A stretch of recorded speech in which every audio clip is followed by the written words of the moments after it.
var idi. Nə pul, nə para. Zabit dedim bir dükan götürüp geldim qərara.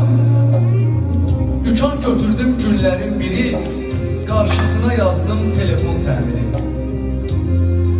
Bir gün gecikmişdim, tez durup qaçdım. 11'in yarısı dükkanı açdım. Dükkana bir koca kişi buyurdu. Dedim dayı əyləş, koca oturdu, üzümə baxırdı, heç nə demirdi. Elə bilirlərlə çörək yemirdi. Cibindən bir telefon çıxardı dedi. Elə bil yarasın otaqda dedi. Dedi ki bu telefon işləmir bala, elə 10 ilə yaxındır az qala.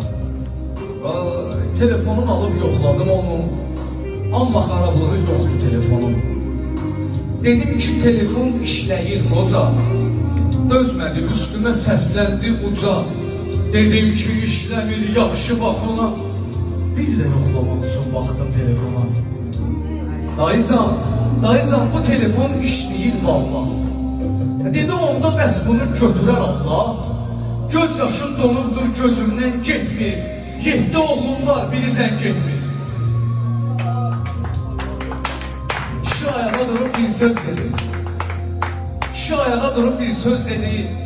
Her ne söz dediyse düz dedi.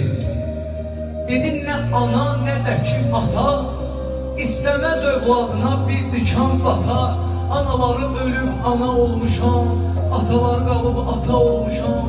Düşünme mən nankör ata olmuşam.